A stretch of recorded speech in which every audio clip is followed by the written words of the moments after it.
I believe that cryptocurrencies are quickly crashing. And if history repeats itself, we should have a huge flood of used GPUs hit the market soon. So, should you even buy these cards? And what things should you look for when buying them? That's what we're talking about today.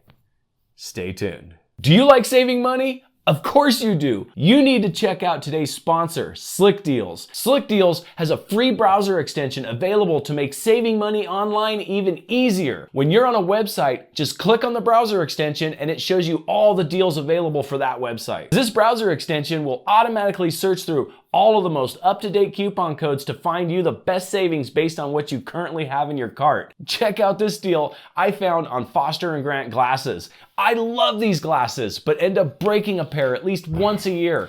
Maybe I should buy two. So, follow the link in the description below and get the free Slick Deals browser extension and start saving money today. Unless you don't like saving money. I think it's about time that gamers get a break. As of the filming of this video, cryptocurrencies have been in a pretty consistent fall in value for a while. If this continues, and I believe it will, we will likely see a flood of GPUs hit the used market. This is exactly what happened in 2018 when the cryptocurrency market crashed. And I believe we're going to see a repeat of that. However, this time, I think it's going to be a much bigger flood. I believe that a good number of those graphics cards that you haven't been able to buy over the last few years will be on the used market soon. But should you even buy these cards? You hear lots of people warning that these cards are unreliable and most of their life has already been used up.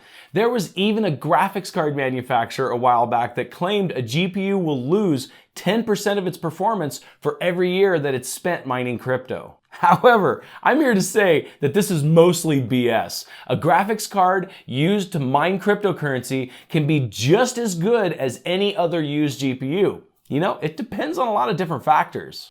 For instance, experienced crypto miners will normally reduce the power draw and underclock their GPUs to reduce power usage. However, they will usually still overclock the memory on the card. While this can cause adverse effects, it doesn't have to in all cases. GDDR6 and 6X are capable of some pretty impressive and stable overclocks. However, memory can degrade if overclocked too high or the memory gets too hot for extended periods of time.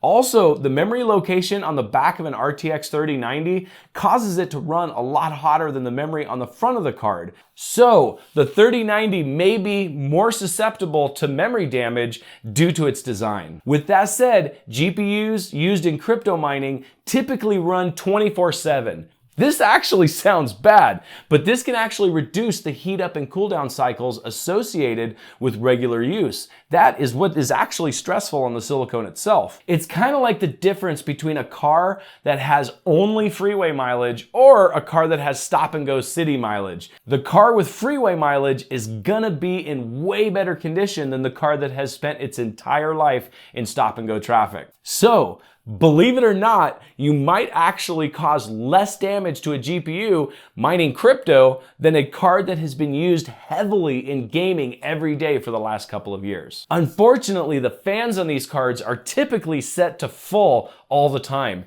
And you know, GPU coolers were not designed to run at full speed for 24 hours a day.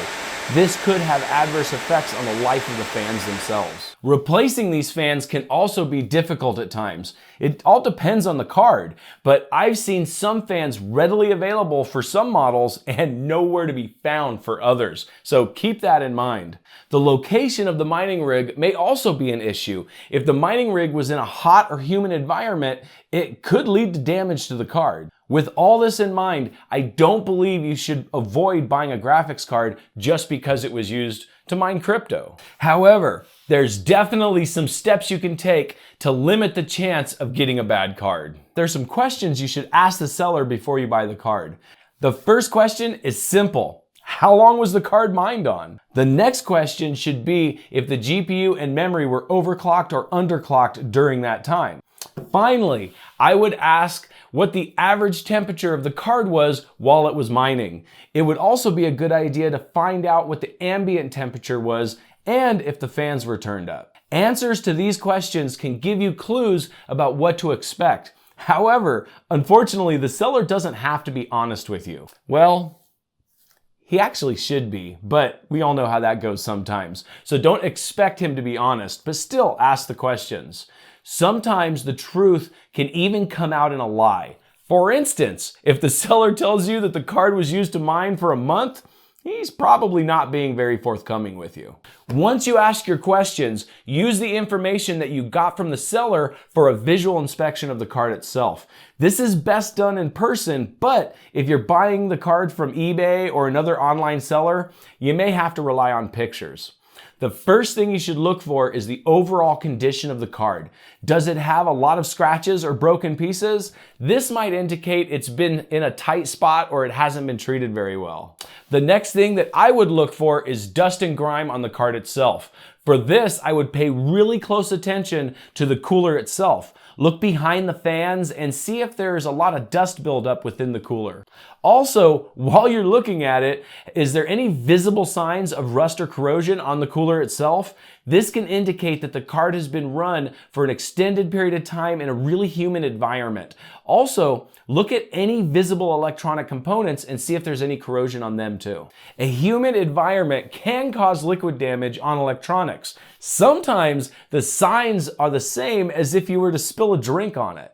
Finally, how do the fans look and do they spin freely?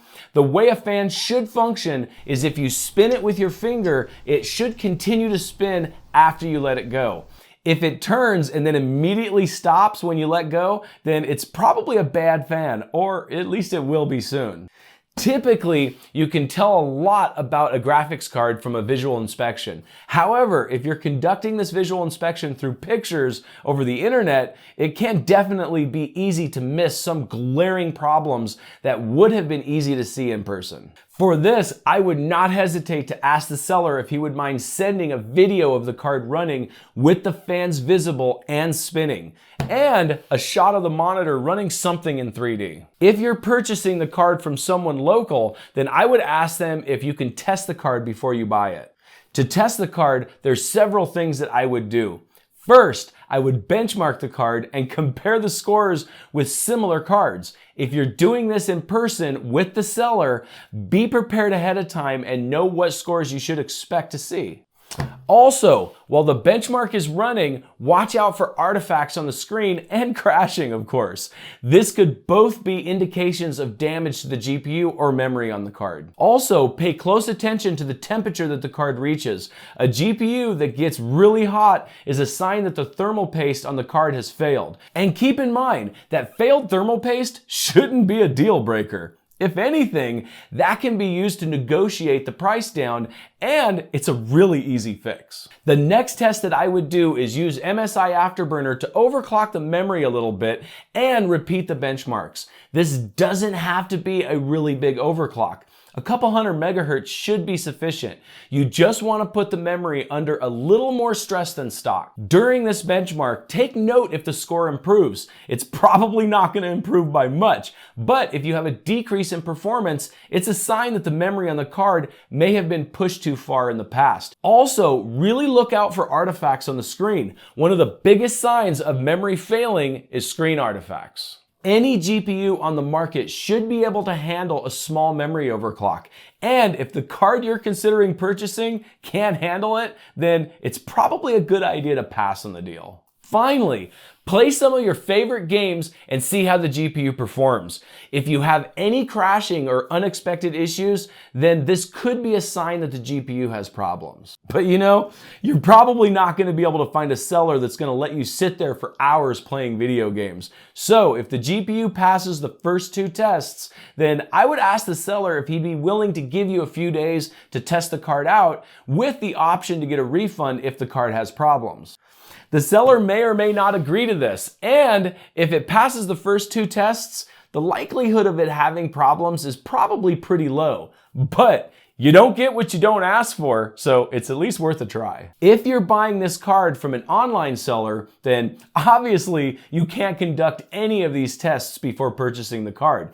However, in this case, you actually do have more power in your hands than you realize. If you're buying the card from eBay, then you're probably paying with PayPal. And PayPal has a pretty good record of siding with the buyer in almost every case. So when you receive the card, test it. And if you get any failures, or if you believe the card was misrepresented in any way, then request a refund and send the card back. PayPal will in almost every case refund your money. And don't be afraid to ask for return shipping from the seller. If the card was misrepresented, then you shouldn't have to pay to ship the card back to them. Ultimately, I don't believe you should be afraid of buying a graphics card just because it was used for crypto mining. Just because a card was used to mine crypto doesn't mean that it's a bad card or that it's any worse than any other used GPU. Remember, most of these graphics cards are going to be long out of date long before they're dead. You know, I can't even remember the last time I replaced a GPU in one of my own systems because it failed.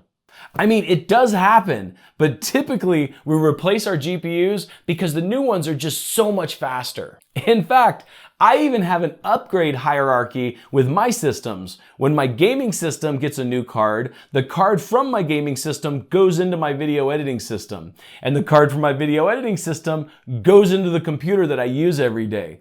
They all still work great. However, my everyday system currently has a bad HDMI port, but the other ports all work great. With that said, I would never, and I repeat, never pay over MSRP for a used graphics card. In fact, I wouldn't even pay MSRP. If you're not getting a great deal on this card, then walk away. It should be priced to 2/3 to half of the retail price of a new card. New graphics cards are quickly becoming available at MSRP, and soon they may even fall below MSRP. Some already have. If in fact there's a flood of used graphics cards on the market, it is very likely that new cards will drop in price even more. Crypto miners have made an absolute killing on these cards at the expense of gamers over the last few years. It's my dream that they at least lose their butt on the resale value of these cards. These cards have already been paid for 10 times over through their crypto earnings, but it at least gives me a little bit of satisfaction to know that they're not getting what they paid for them. However, with that said, if you want to know how to overclock your shiny new used GPU, then check out this video where I overclocked a 3060 in my gaming rig. Have a great day.